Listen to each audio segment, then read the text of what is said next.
Charles, before we started Yes. recording, you were just telling me the differences now between consulate, High Commission, and embassy. That's really interesting.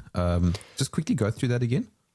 Well, from a British point of view, the distinction between overseas embassies and high commissions and consulates it's interesting now, sort of so many years after the demise of empire, because the fundamental distinction is that a Commonwealth country will have what we call a High Commission, a British High Commission, and therefore a High Commissioner, whereas a non-Commonwealth country will have an embassy, and then a consulate will be a sort of smaller enterprise that doesn't have a diplomatic, or at least not a sort of, I suppose, tier one diplomatic capability, and therefore would be a processing place for visas and passports and that kind of thing. And I think, for me, what we were talking about just before we started recording was that I spent some time in the army working on what was called, ironically, defence diplomacy. I mean, that's sort of not as funny as it sounds, because it is absolutely a thing, and this is part of what gets described as soft power, and there are so many ways in which soft power plays out and sort of is deployed. But I think I wasn't there, but my feeling on it is that, in fact, as time has passed since countries became independent from the British Empire, and I will just pause here to say that I'm not advocating for the continuation of an empire as it was. What I am trying to set out is a case by which, from the outside, or at least partially from the inside in the time that I was there, it seems that the British have really lost a grip on how to relate to other countries. And of course we can go through all the terrible wrongs of the past and all that nonsense that gets exploited now for all sorts of gain on both sides. But I think what I really mean is that even the Commonwealth, I think that the United Kingdom doesn't behave in a properly interested fashion towards those sorts of countries, and I think that's a massive mistake. And so the defence diplomacy thing, which basically means that in some way there's a relationship between the Foreign Commonwealth and Development Office and the Ministry of Defence, in order that there's a British military presence in a particular country. There always is, via the defence attaché or military attaché or whatever he or she is called.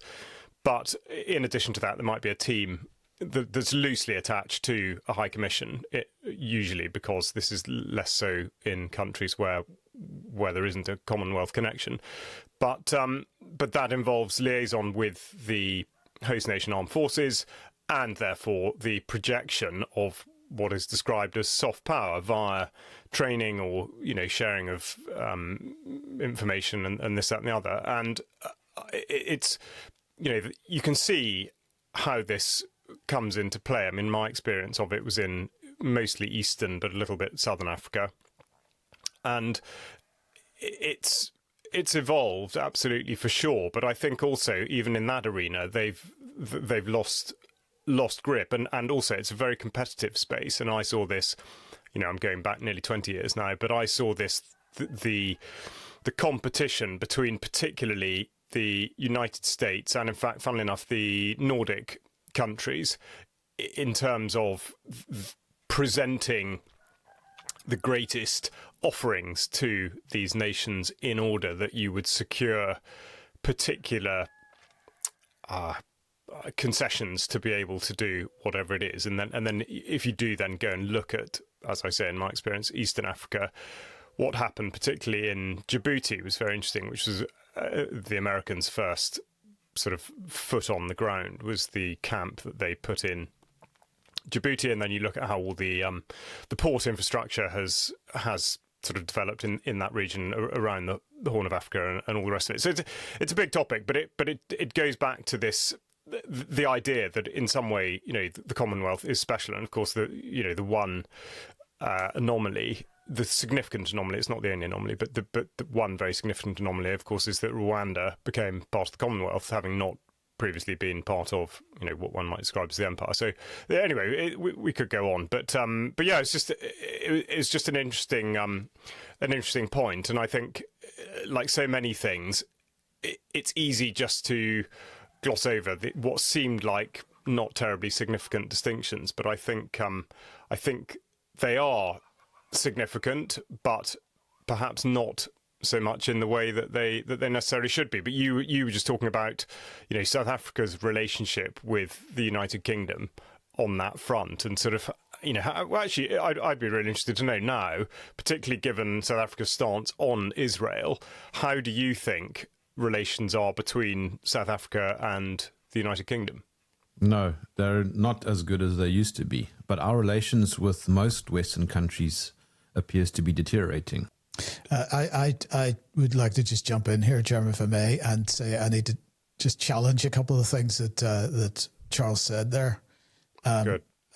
My first question is, did the British Empire end? And I would argue that it didn't, that it just changed into something different. And I mean, one analogy or one comparison we might use is the Roman Empire, for example, which was very much a military operation until it morphed into the Roman Catholic Church, and suddenly it became a soft power operation instead.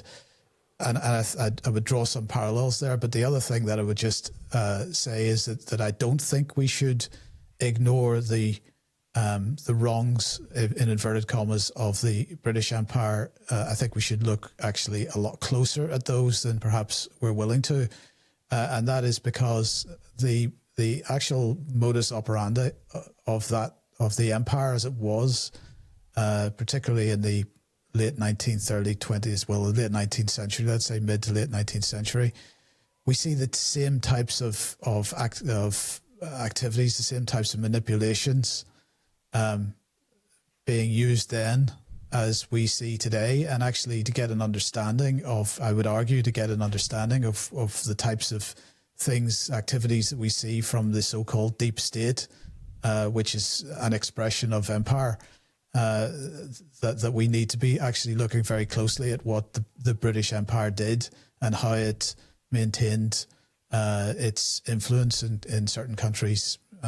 If we look at Palestine, if we look at India, or we look at Ireland, for example, just to give three examples, we see the same types of behaviours in each of those theatres, and we see the same types of behaviours from certain factions today, and I think that would help us actually understand what's happening to us now, because we are actually on the receiving end of that. I'm talking about the British people, Europeans, United States. I don't know so much about South Africa, but certainly we are on the receiving end of the same type of manipulations, and I think there's value in being a bit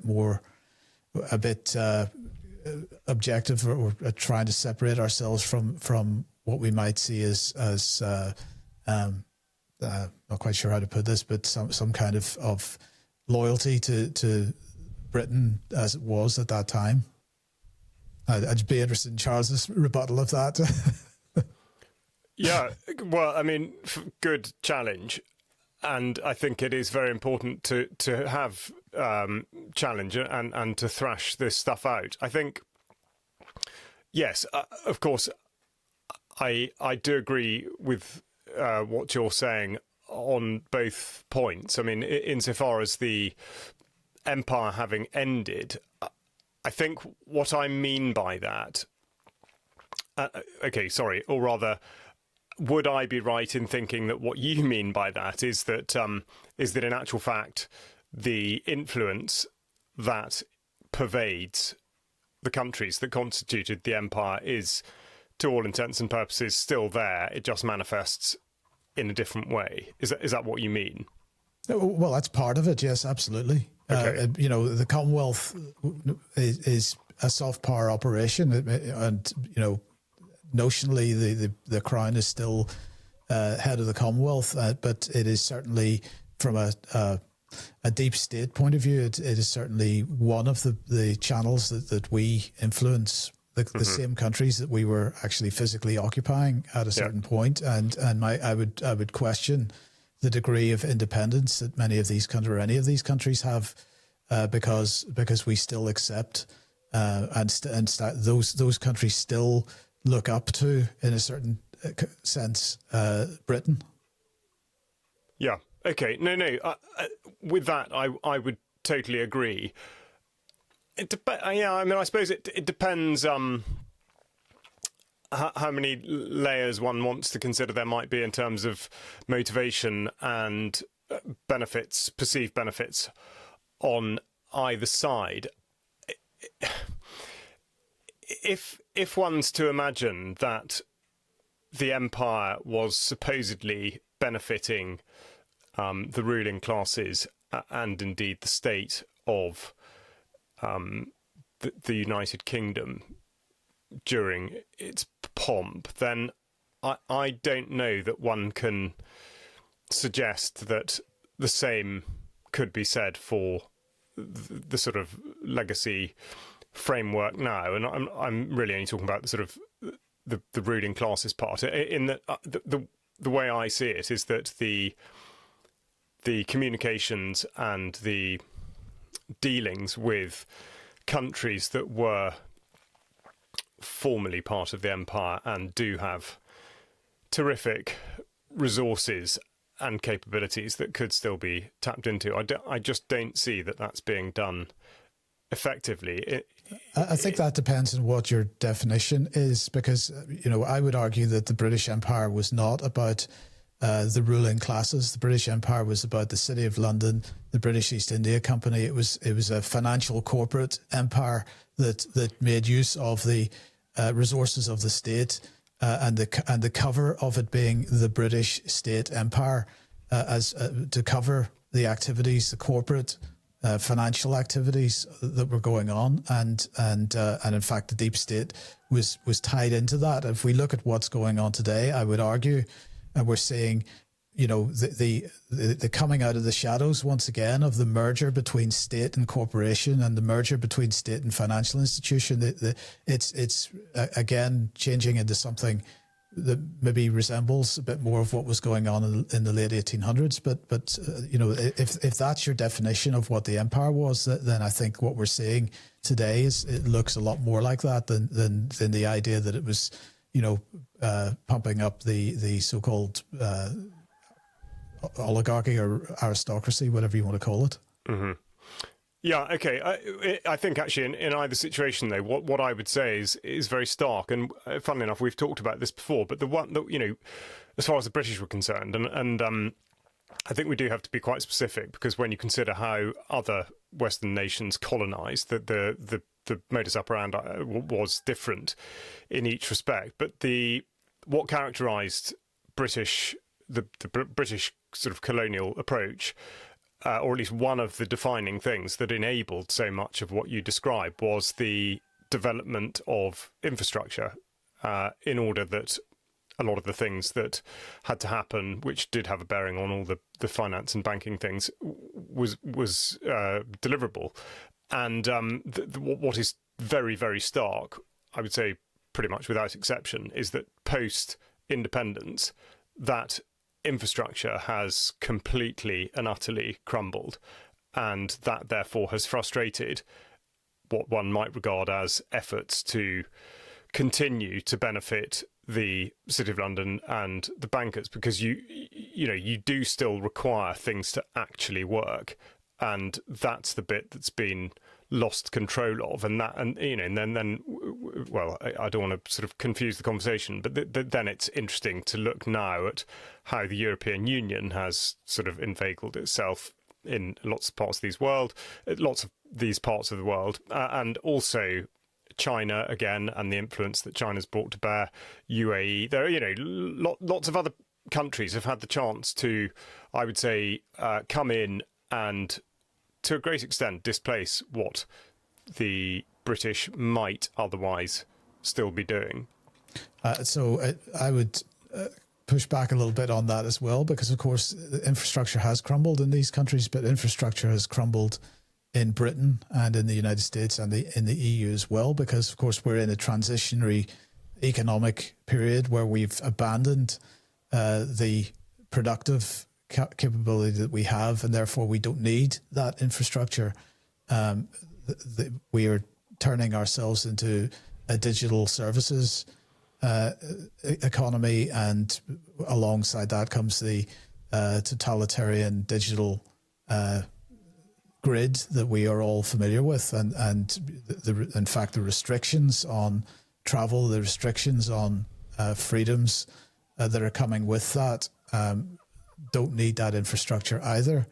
So I would suggest that it's maybe not as simple as that. Okay. You know, yeah, I mean, I agree with you that that's exactly how it's being put forward. But I think, just considering what Patrick Wood was talking to Jerm about the other day, we're to an extent talking about technocracy, and the idea that that's how the situation can run. Of course, it's still unproven. And let's just think about something we were covering on, well, not you or me, but that was dealt with on Wednesday's news programme this week, was lithium, for example. There's constant bang on about, whether it's rare earth minerals or this, that and the other. All of this stuff, despite the fact, yes, it is digital and therefore it's apparently not tangible. Of course, it is. There is a massive amount of infrastructure and resource requirement for this. And I think that is totally overlooked. The idea that this stuff can just build and build and build without there needing to be an improvement, if this is to actually play out, without there being an improvement in the way in which that happens. Because at the moment, for example, the United Kingdom's plan for digital everything has got holes a mile wide in it, because they don't have the materials to be able to do what it is. And that's why I do go back, and it's to sound sort of mundanely pragmatic, but I do think that one cannot ignore the requirement for an infrastructure that does deliver whatever it is, however conceptual the final point actually is. There are still people and things that need to be in place for that to happen. And that's the bit that I see as having changed so radically from the days of empire. And it doesn't matter whether we're talking about the East India Company or whatever it was, but the system underneath which the banking operation sat was a well-oiled machine, and I don't see that is the case now. So I totally agree that that's absolutely where we seem to be going as a country. So this is not exclusive to the empire as it was or is, but I think the idea of a collapse is something that people really do have to consider, but in every regard. I mean, I would completely agree with everything you said there, Charles. I would argue that the empire that was, and as I say, that I would argue still is in a state of collapse, and an expression of that, of course, the empire can only be built on people, and what we have seen, of course, in the last 100 years is a collapse in standards right across the board. So inevitably, the expression of empire that we see is in a state of collapse. They make bad decisions. They make wrong decisions. They don't recognize the need for, as you say, the fact that they do still require infrastructure if they're going to develop this digital control grid. At every level of society, we see this collapse in intellect and ability. And so inevitably, whatever the expression of empire that we have is going to come in the same type of, we're going to see the same type of collapse, I would suggest. Yeah. Okay. So, yeah, I mean, in a sense, it seems to me like we're sort of talking about the same thing, but from perhaps slightly different angles, in that we're both talking about collapse. And I suppose, yes, to be fair, what I'm describing by collapse means that my perspective is that that's a failure, is that therefore suggests that actually Britain has lost, the United Kingdom has lost the grip it once had. But I mean, it's in a way a slightly more semantic point on the issue of recriminations and how awful all this was. I really was only talking about the way in which that relates to the very dull sort of sometimes overt political discourse and the egging on of countries to call for reparations and the church getting involved. And it just the type of thing that is just so utterly pointless, frankly, and it doesn't in any way address any of the things that you're actually talking about. So it's totally superficial, and it's great because diversionary. It's totally and utterly, and you think of how that then pushing on to something like slavery and how like the National Gallery or the National Portrait Gallery. I think now, for a number of years. It's certainly on the website. I can't remember if it's beside their paintings. Every single portrait or painting has a sort of, it's almost like a fact check of whether or not the artist or the subject of the painting or whoever commissioned or paid for it had any links to slavery. And you think, okay, if all the things. What is there anything else you'd like to write about it? No. We'll just concentrate on that one thing. And of course, by slavery, they only meant the slavery of I always describe sort of African people. I mean, it's just so unbelievably superficial and narrow and inflammatory. But so I think that's really what I meant. But no, I mean, otherwise, gosh, I would totally agree. And we talked. I think it was last week. Absolutely, we're talking about the Roman Empire and all of it. I mean, it's endlessly fascinating. And in fact, Jerm, again, this came up to a certain extent with E.M. Burlingame on the idea of civilizations and that kind of thing, and how this idea of sort of power and influence persists, but through the people. And I thought that was very interesting. Well, Mike, do you not think that there is a case to be made, as difficult as it might be, for empire? No, I don't. I don't think that because what's the cost for that? And I really find that a hard argument to agree with. It comes back to the famous scene in The Life of Brian where they're talking about what did the Romans ever do for us, and of course aqueducts and all this kind of stuff. Well, yeah, okay, but one of the things we got to remember is that the reason that infrastructure was built was to make the trading and effectively the rape of the countries possible. The idea of the modern nation state is based on the principle, it comes from the Treaty of Westphalia, it's based on the principle, if you look at the first clause of that treaty, it talks about each nation operating for the benefit of the other, and through that comes peace. And this is the basis of the modern nation state. Now, that is totally anti-empire, because if you're recognizing that peaceful coexistence comes from the fact that you can benefit as a nation from helping your fellow nation benefit, that is a very different approach to going into a country, colonizing it, installing an infrastructure, installing a legal system that suits you, and withdrawing without giving any decent compensation, withdrawing the raw materials from that company so that you can profit and build your productive capacity. Right? There's two very different approaches there, and I think that for all its faults, and I'm not denying there are many faults with BRICS. BRICS seems to be more aligned with the Westphalian principle than other forms of I don't even want to call it empire, because I'm not sure that it is. But if we believe in the idea of peoples and nations having sovereignty, then they have to be allowed to develop independently. Now, we can assist with that development as long as it is a bilateral assistance and not a unilateral assistance, and that would be my answer to that.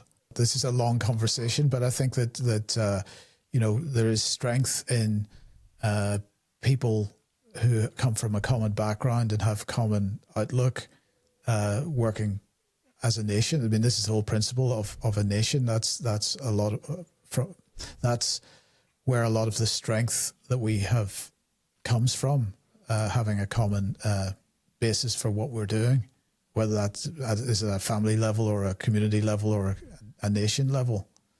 But I think that's where the conflict starts arising. Is at what point?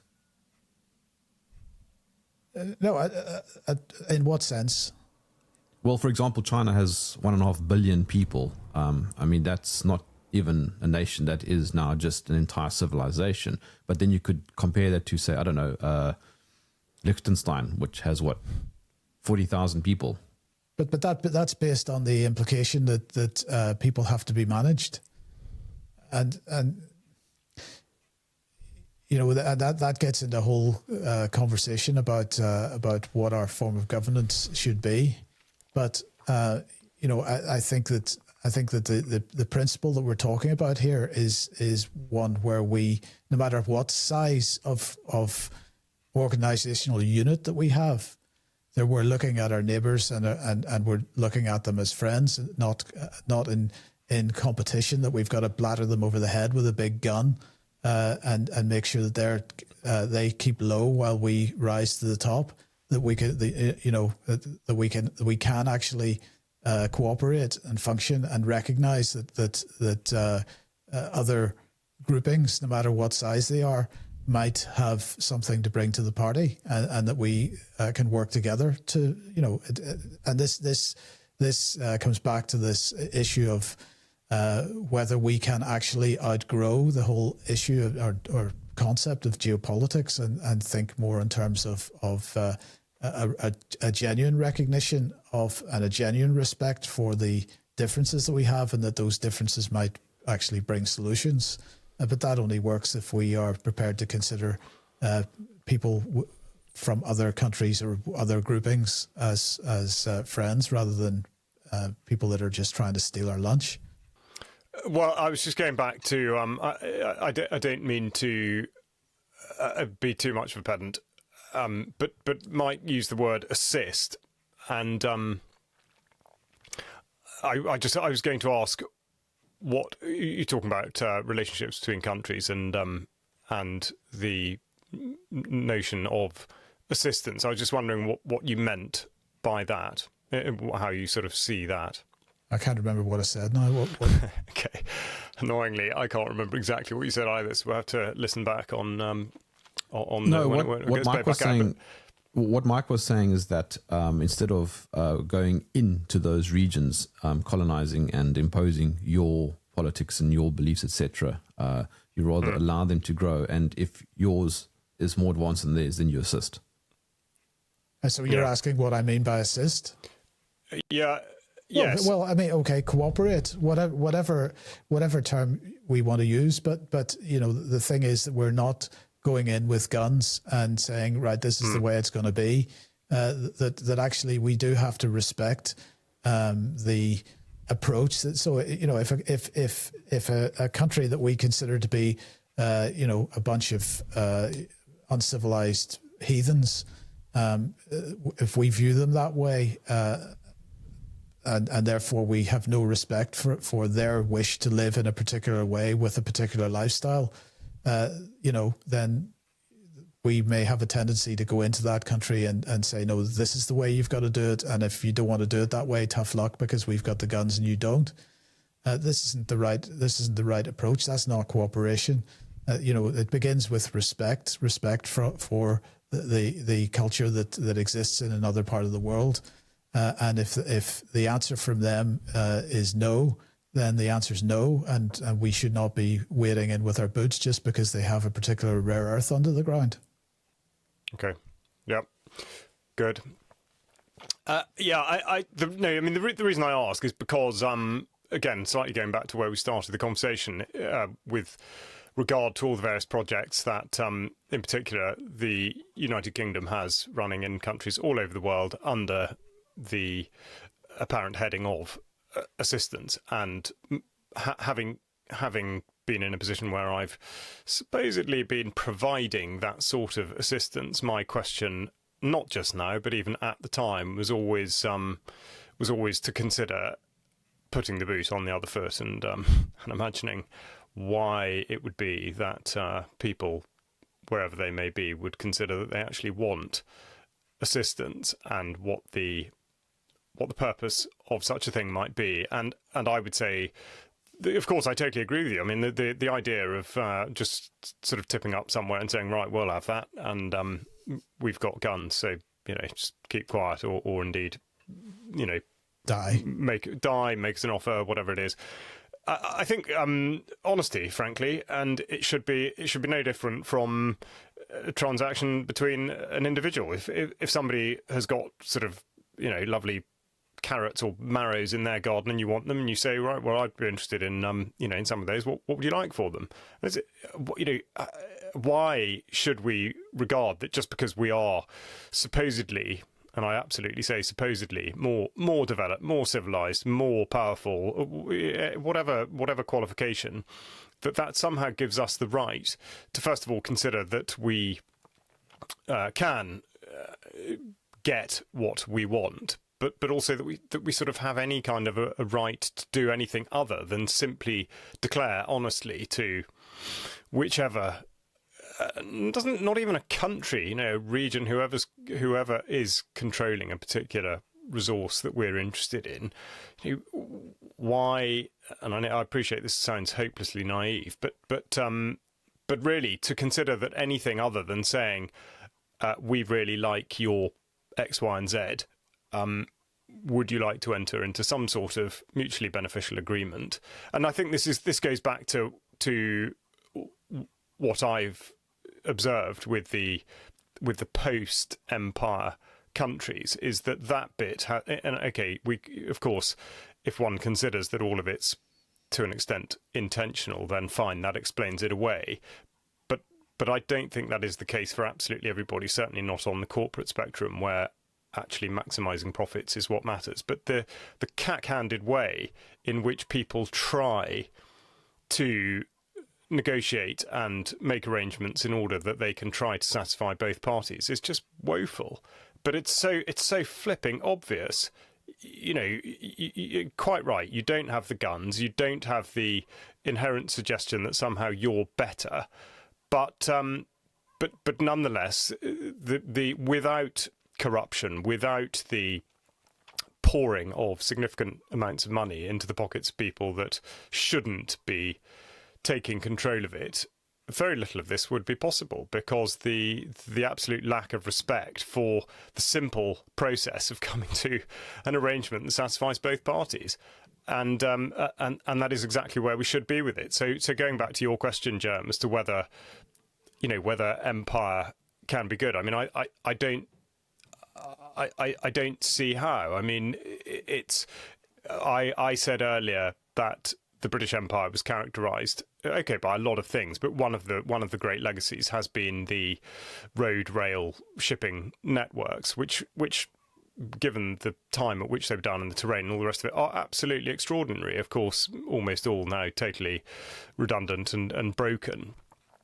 But unless those were going to be of significant benefit for the people that were living in those places, then frankly, none of that should have happened. What use does somebody living in, well, let's say Eastern Africa, sort of in the interior, have for a railway? Unless it is simply to dig stuff out the ground, take it back out. And what are they going to get out of it?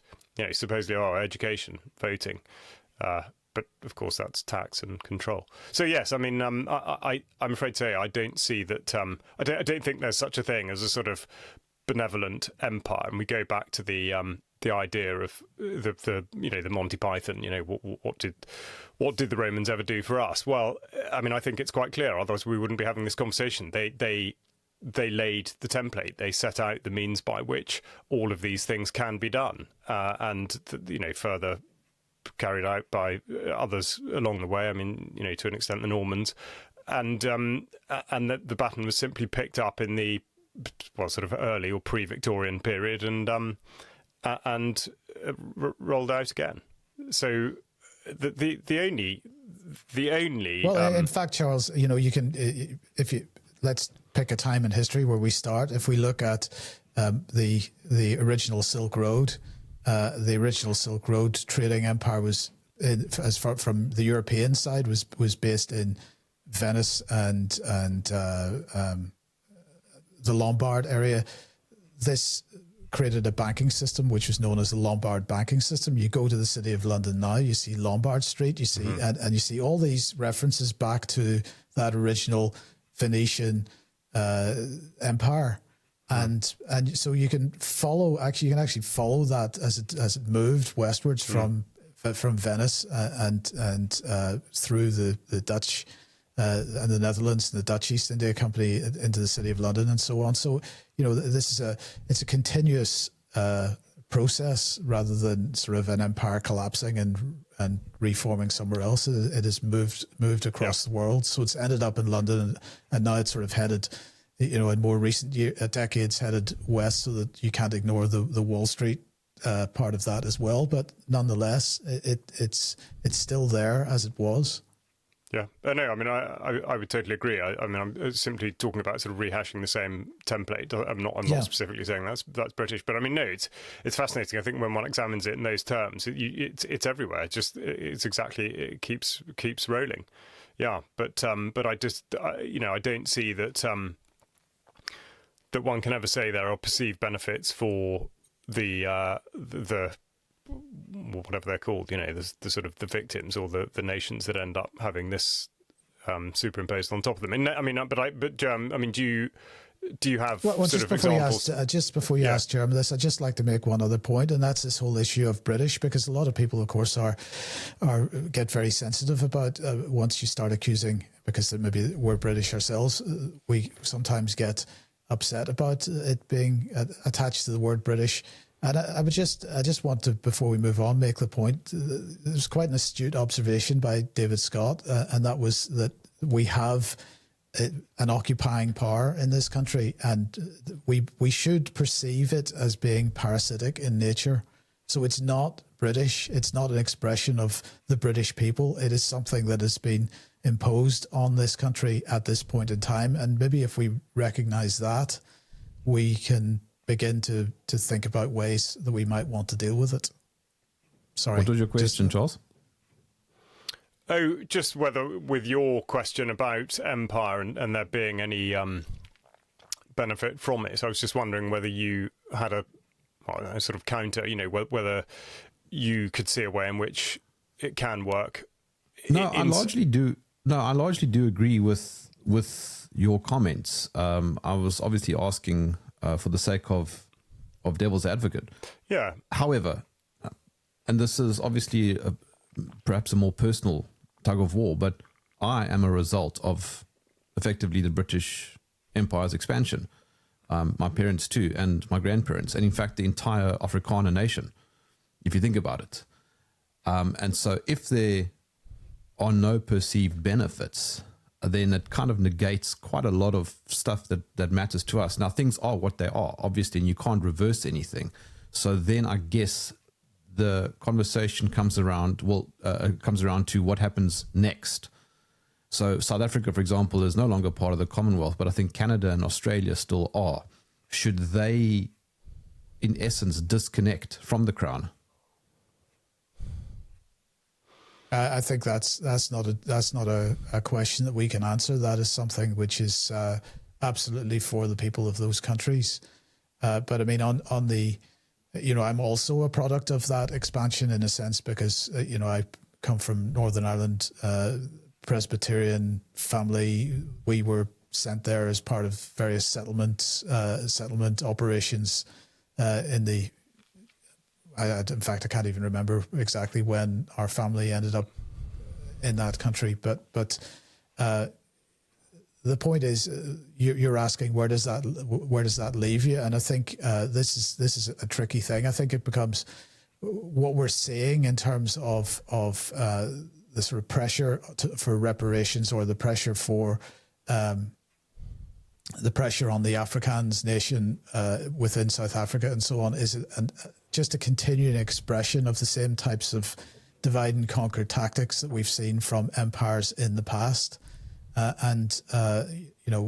fact of the matter is, you are there, and you've been there for whatever number of years. That it would be incorrect, in my opinion, to then say, well, you've no right to be there anymore, so get out. this would not be the right thing to do. I think we've got to start recognizing that black, white in South Africa or Protestant, Catholic in Ireland or whatever it happens to be, we have been on the receiving end of manipulations of a different type of people, and that actually we are all the victims of that in a sense, and we shouldn't be actually even thinking about it in terms of victimhood anymore, in my opinion, but we should be recognizing that we are friends and the enemy is something different, and we should be coming together on that basis, and not resorting to falling into the same old trap which is imposed on us by them, to believe that somehow we are enemies. And so, I think we got to start recognizing what has happened in a slightly different way over the last few hundred years, and recognizing who the instigators of that have been, and who actually has been on the receiving end of those activities, and maybe we recognize who the real enemy is at that point. Yeah, but what about Israel, for example? We know that there are many commentators who we personally know who will argue against the existence of Israel. But people who are born our age now in Israel, it's not their fault what happened in the 1940s. No, but they have to. They currently do not. They're currently the people that are pulling the triggers, Jerm, and so they have to begin by recognizing what it is that they're pulling the trigger on behalf of. And they've got to, in my opinion, they've got to stop doing that, and they've got to stop doing it yesterday. And they've got to actually recognize that the people that they're pulling the triggers on have rights. So that's where that conversation begins. But I'm afraid I agree that state of Israel actually does have no right to exist as it's currently constituted. Now, what you do with the people that live there, that's a different question. But the entity itself does not have a right to exist. It would be my personal opinion, because it is a creation of British manipulation. Are there other examples, do you think? Obviously there are. Sorry, let me rephrase that. What other examples are similar to Israel? I think South Africa is quite different.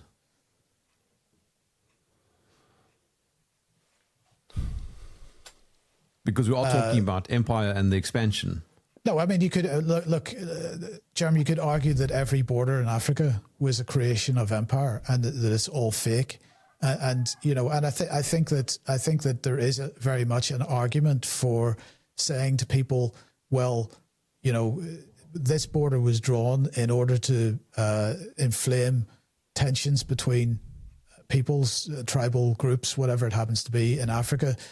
If we're taking Africa as an example, and we need to say to people, what's your view of this? Do you feel that you're part of the Zulu nation or some other? I don't know the names of many of the nations in Africa, but the question is, do those borders get redrawn, or do people now have some kind of feeling of connection to the entity that they happen to be surrounded by? But that happens through conversation rather than conquest at this point. It would be how I would argue for it. US also. Well, the United States, no matter how you look at it, the United States has a lot of things to be proud of. It's got a lot of things to be absolutely ashamed of, and the effective genocide of the native peoples and the continuing suppression of those peoples is something that has to be addressed. I think there's no question about that. The question is what you do about it. That starts with a conversation, and it's not about sort of the types of reparations that we're talking about. It's how to looking to the future and what happens in the future. I think what's happened has happened, and you don't solve that problem by just by throwing money at the issue. Because if you throw money at the issue but don't resolve the fundamental problems that exist, then you're not actually solving anything. But this goes back to something that you have said a number of times, Mike. that we need to take responsibility firstly at our individual level, and then at our family level, and then at our community level, because when we have those conversations on the ground level, that is where we have influence. We don't really have influence over what's happening at the top. We don't have direct influence. But I've said many times that the top, whatever that is, has no direct capability to control world affairs. It has to use various layers of middle management. What I'm saying is that the expansion of various empires has never come from people on the ground. It's come from the top, using the people on the ground. That's right. So we've got to have we've got to recognize that and make a decision about whether we want to be involved in that or not. And the same goes for whether we want to go to fight in a war, for example. The government of the day says, well, we're going to have a war with country X. So you've all got to join up and you've all got to get involved and whatnot. Well, if we look at the First and Second World Wars, there were a few people that were not prepared to do that. And they found various ways and some of them in the First World War didn't survive as a result, because that was something that was viewed very dimly by the state. The Second World War still viewed pretty dimly, but at least they weren't shooting anybody, as far as I'm aware. Correct me if I'm wrong, Charles, but countries can only prosecute wars abroad if, at this point in time, if people are willing to go and take part in those. Of course, we're seeing that change in the next decade or two, because more and more autonomous and remotely controlled, computer-controlled, AI-controlled capability is being developed, and I think that is a step that we definitely don't want to be going in. We don't, but I think we should reserve judgment as to how that would actually play out. Yes. I think there's such a ridiculous sort of hyperbole surrounding all that kind of thing, and the notion that just because in what's become sort of conventional warfare, if you have control of the air and then you can begin to assert dominance over particular pieces of ground, whole ground, and how you shape the battle space as a result. The idea that this can be done remotely or autonomously, and that there can be an enduring effect, I think is a complete misreading of the situation. I think you can create devastating sort of human casualty with these sorts of things, and I think we're specifically talking about, let's say, drones for the time being, because they're in relative terms sort of cheap and easy. But in terms of enduring effects, I would be I'd be very, very doubtful about that. And okay, everywhere is different, of course. I would cite, say, Afghanistan over the period 2001 onwards, and how utterly failed any effort was at what was called ground holding. The operations there that were described as being to, let's say, liberate and then take control of and redevelop a particular area were, I think, without exception, utterly hopeless. I think people have a massive tendency to underestimate how difficult this sort of thing is and what it really means. So I don't know whether, beyond the initial horror of casualties, I don't know whether any of these effects will be felt in a sustained context. I'm afraid I'd rather doubt it, actually. But sorry, Jerm, just go back and just to qualify. I mean, I'm not suggesting I struck a personal nerve, but I do think it's very important to make a distinction. No. But it's a point very, very much worth making, because first of all, it brings out the sort of nebulous question of, well, I mean, how far do we go back with all of this? And that's a perennial problem to a certain extent. So one wants to try to be consistent, and I think you're very, it's very apposite to bring in Israel, for example. I think that absolutely is a totally different situation, which we probably haven't got time to quite go into, but I'm sure that people who've certainly followed UK Column and listened to this podcast for a period of time and understand exactly what I mean by that. And I think there is absolutely a distinction to be drawn between the banking and corporate influences and then the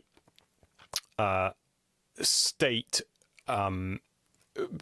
activities in terms of sort of colonial subsuming of countries into an empire, and then the settler communities who go there to, I would say, do the part that I was talking about earlier, which relies on mutual benefit. You can't simply, I mean, by and large, let's say all of the parts of Africa that were settled in by Europeans, agriculture was the absolutely the main practice of that, and you can't make that work without there being a benefit for the people who are there, nearby.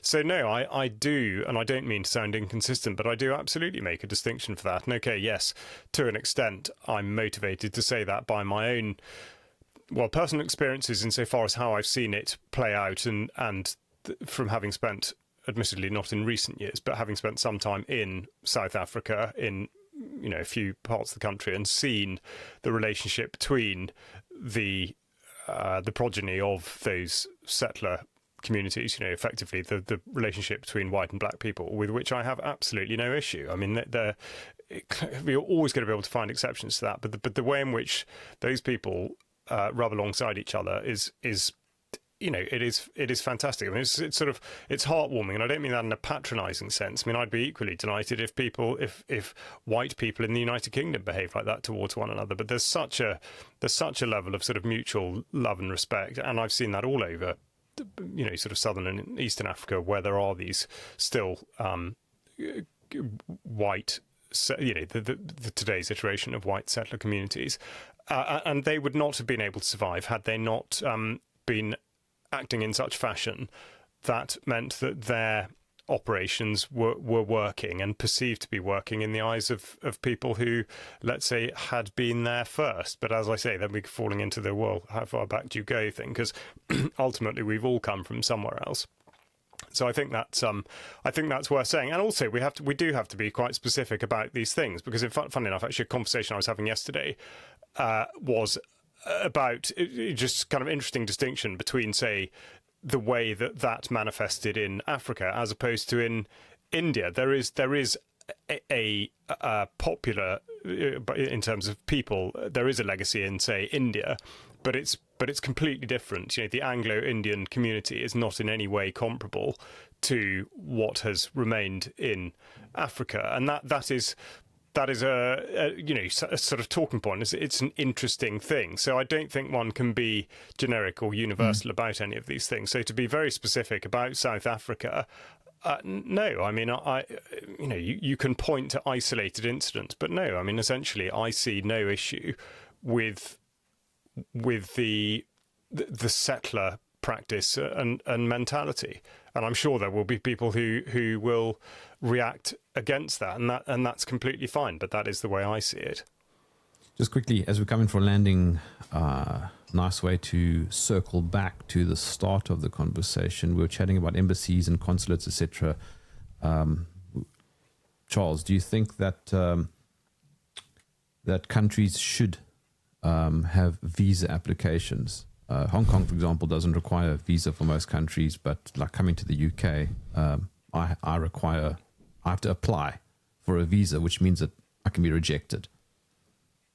Yeah, I mean, that's a really good question. And it's something in which, or at least examining that, gives a really good insight into the terrific small-mindedness and pettiness of ministers in the British government and indeed the sorts of corporate leanings on them, because it's a little bit like the sort of Trump tariffs. I mean, it's a tit for tat, and this has been going on for forever. You know, a particular country will make a new policy on the visa requirement or the entry charge for a British national to go to that country, and then the next thing you know, that the situation has been flipped the other way. So I think the whole thing is absurd.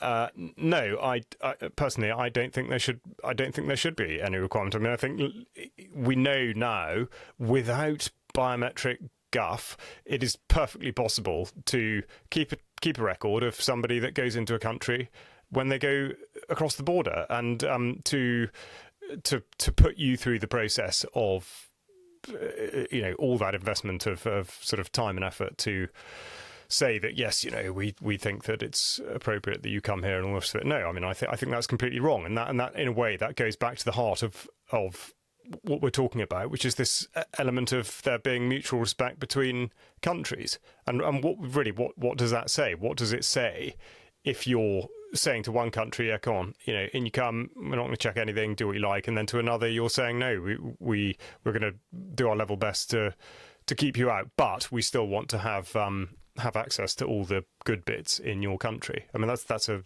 ridiculous message to be sending. I'm sure you agree, Mike. Absolutely. Good. There we go. Well, with that in mind, I still had to apply for a visa, but with some good fortune, I won't be arrested, and I'll see you gents in a couple of months' time. Yeah. Well, what I would say is good luck wherever you're coming into, whether it be Heathrow, well, whichever airport. Good luck. I mean, this is it. Go back to how all these things have collapsed. I mean, I know this sort of sounds silly in a way, but I am so embarrassed by the state of the larger, English airports and the way in which they treat people. It is appalling, and yet we have the temerity to in going back to the word that Mike used, to say that we can assist other countries with matters that they might not be able to manage themselves. We can't run a flipping airport. It is a joke. I think we've talked about this before. We probably have, and sorry to chuck that in now. But really, if you're going to be put through all that to get a visa, you should be impressed by what you see. You should feel that's that you're sort of recompensed in kind, and I'm afraid that's just. That's not how it is. Anyway, obviously to be enjoyed. Make sure you're overwhelmingly cheerful and see how many responses, appropriate responses you get from anyone in the airports you go through in this country, I would say. Mike and Charles, thank you for joining me in the weekly trenches.